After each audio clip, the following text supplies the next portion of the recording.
many of you guys requested Wes Montgomery licks, so I just had to do a guitar tutorial. Hi, my jazz friends around the globe, Sandra Sherman here, greetings from Austria. In this jazz guitar lesson, we're going to be taking an in-depth look at some of Wes Montgomery's trademark licks and techniques. You learn about his use of octaves, chords, and single note lines. Also, you're gonna learn the way he uses chromatics, arpeggios, and rhythms in his solos. I'll teach you note for note, slow and easy. I'll perform each phrase at regular tempo and at slow tempo. I've made tabs and backing tracks, which you can download from one of the links down below in the description box. It's an instant download, so please don't forget to hit that return to merchant at the end of your PayPal payment. All right, a lot to learn here. Let's get started.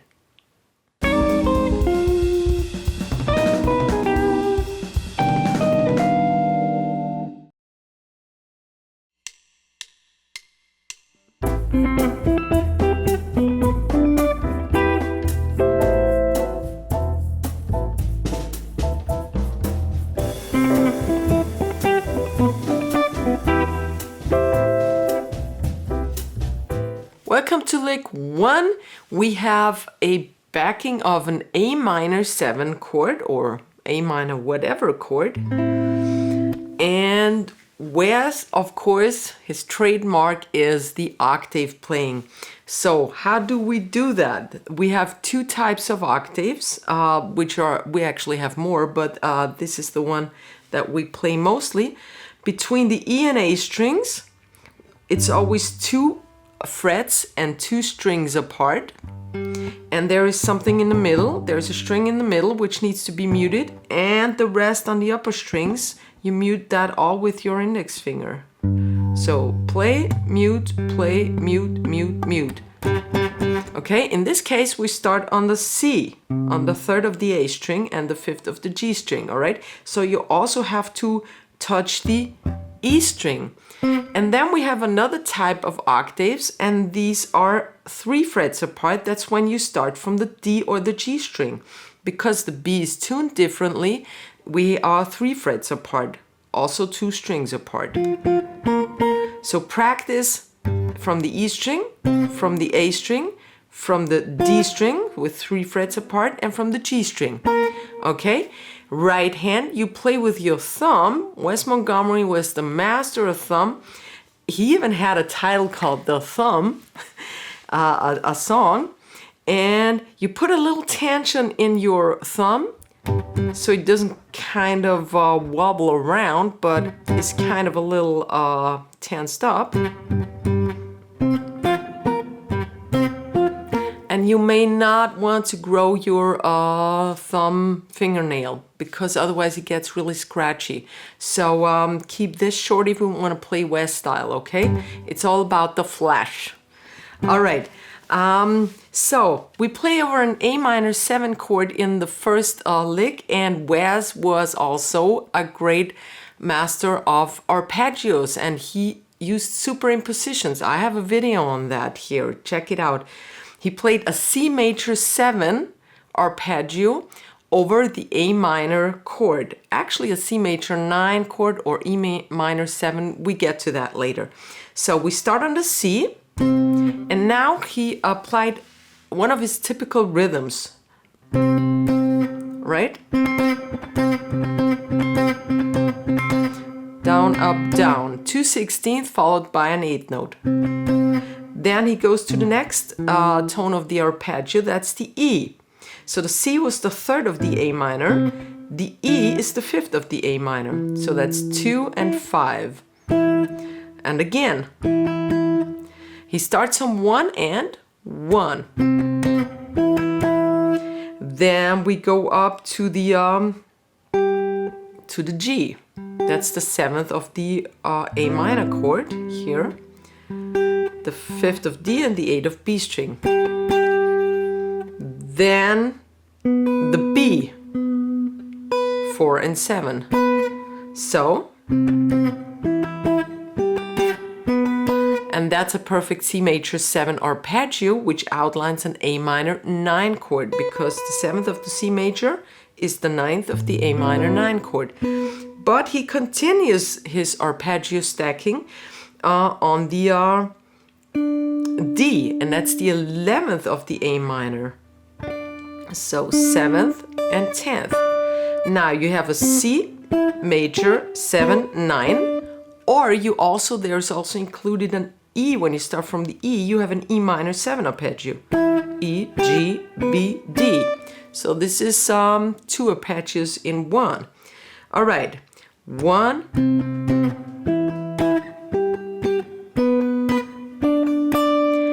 and then you can add 2 more scratches or not. And then he threw in some chords a lot of times, this time at the end. A C major 7 chord, C, E, G, B. And that, again, is a superimposition over A minor, makes an A minor 9 chord. Very clever. And then a regular C major triad, not a C major, 7 C major triad. That's the 12th of the D, 14 G, 13 and 12 by barring. And this goes like 3, 4, and there's a little rest in between. Boom, chuck, going. Oops. All right, here it is with the play along at slow tempo.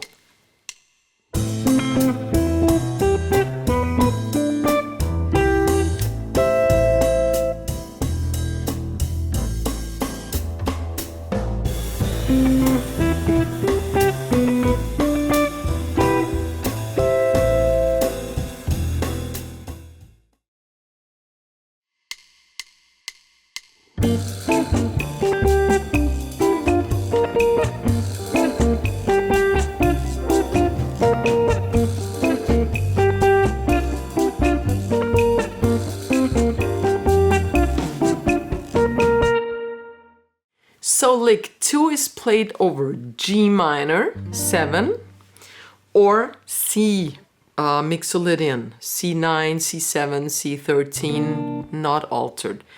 So you can use it over only the 2 chord or the 5 chord, or both. In this case I have G minor and then C9.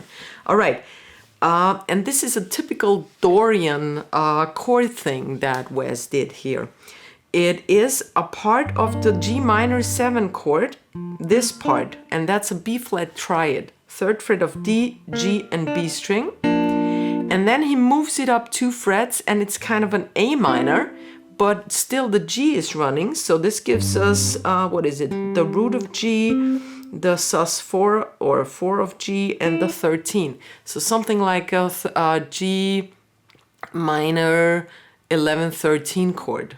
All right, so, and since the 13 is in there, and this is particularly Dorian, this is very good for Dorian chord progressions. All right, so if you're in if it's the 2nd degree, and the rhythm is 1, 2, and then we have a little rest, and then he throws in octaves again. The G, the root, G on the 5th and on the 8th of the D string, B string.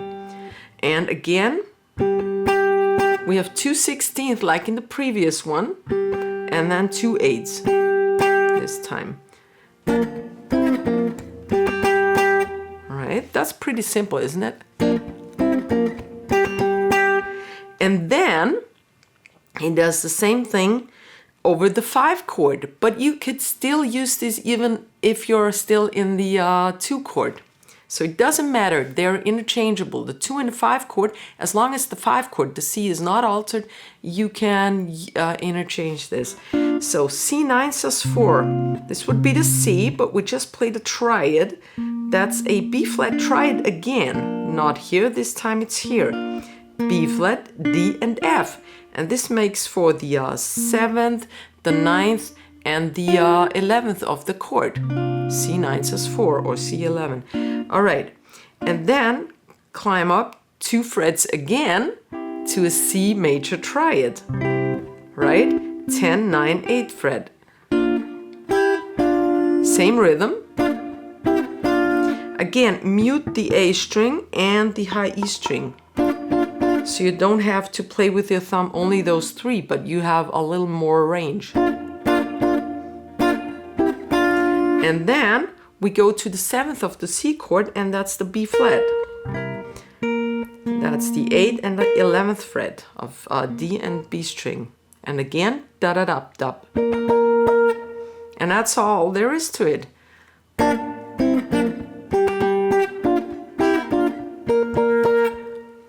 Simple as that. Now let's listen to it with the play along.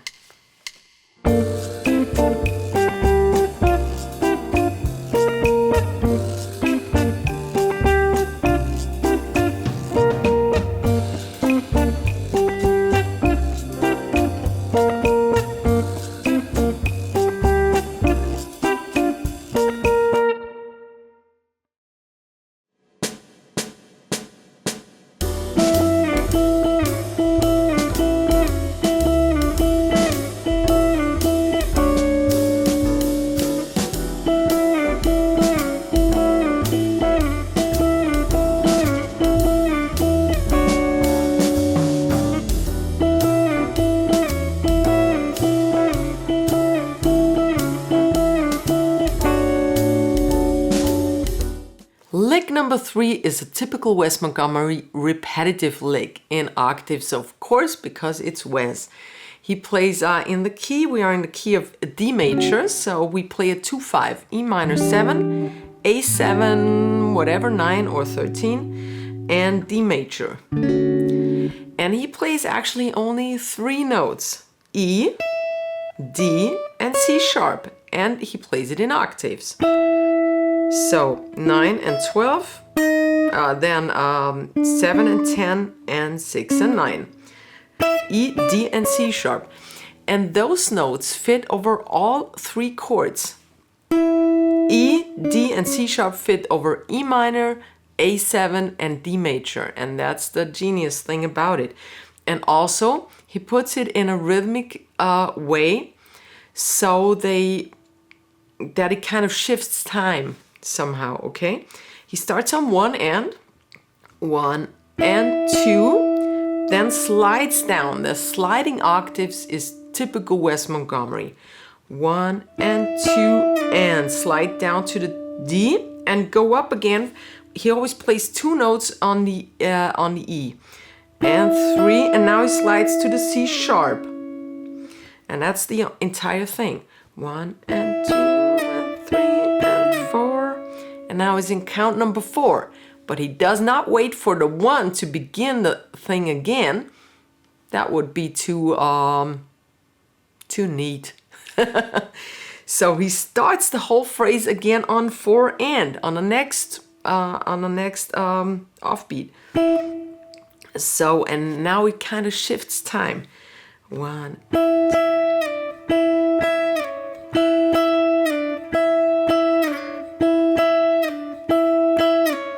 Play it 4 times, and at the end of the 4th time,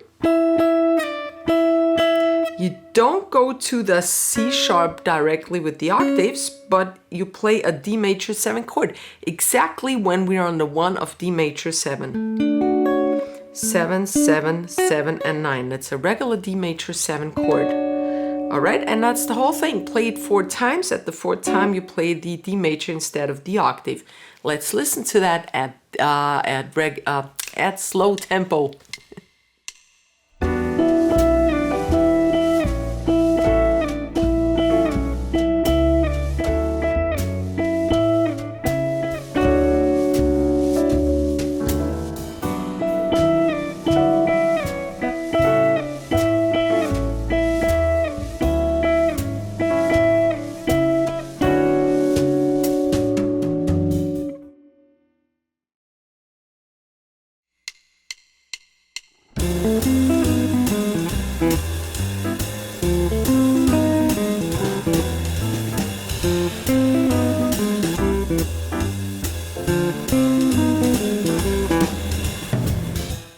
In lick number 4, we'll learn that Wes also used single note lines.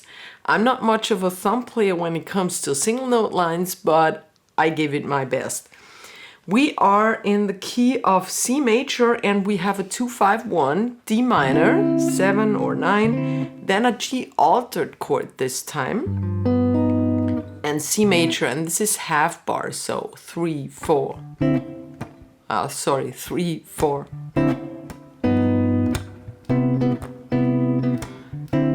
So this is the underlying progression, okay? Half bar, 2-5-1.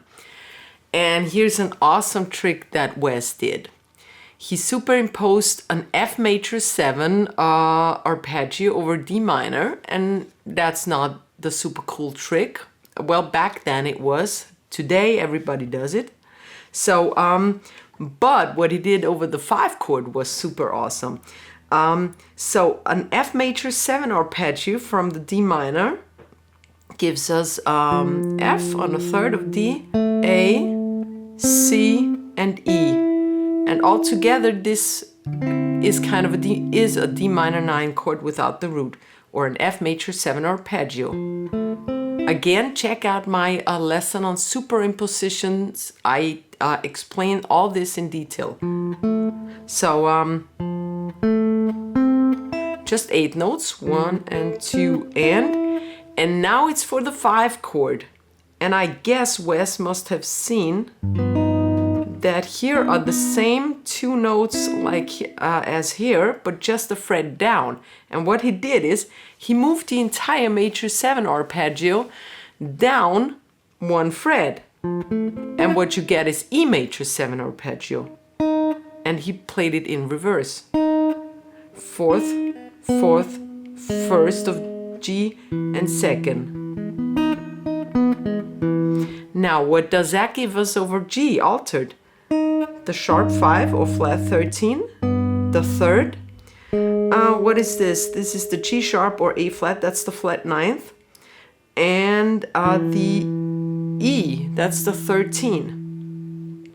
So we get a weird kind of sound because we have the 13 in here as well as the flat 13 or sharp 5. But it's awesome, and he resolves it, of course, to chord tones of C major. That's the 5th of C, the G. Here's a better angle. And the 3rd of C is the E. So that's how he resolves it. So here's the line. G altered, F major 7 arpeggio, E major 7 arpeggio, and C major parts of the arpeggio, chord tones. Here is the entire lick number 4 at slow tempo with the play along.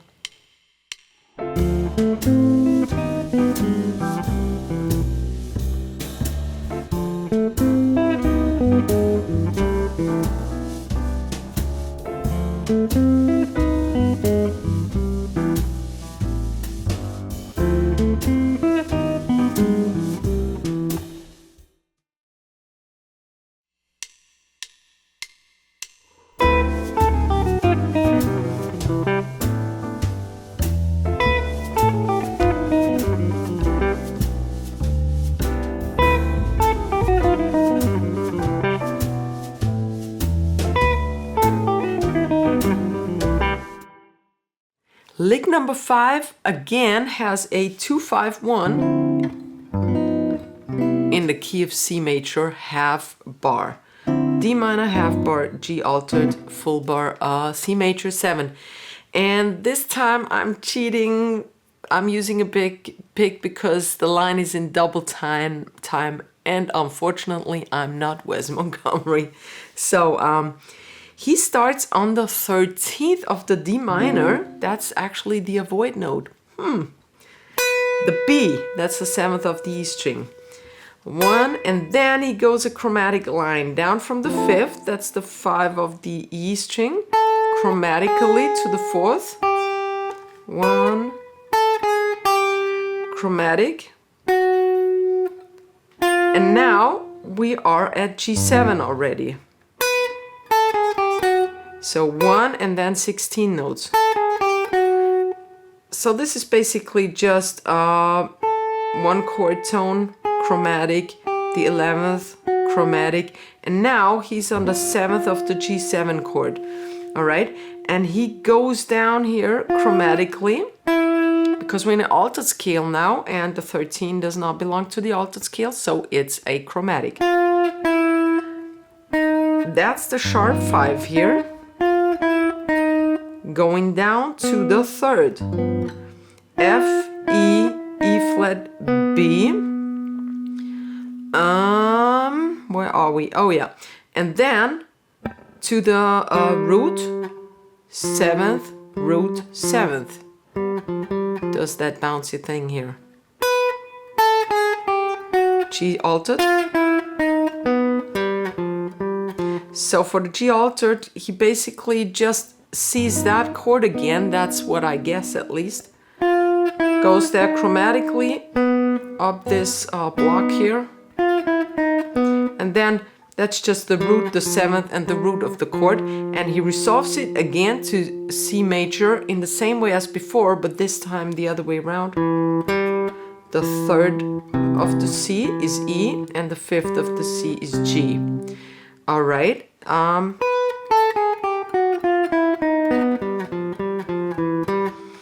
So the challenge is the double time. The line itself is not that hard. Let's listen to it at slow tempo.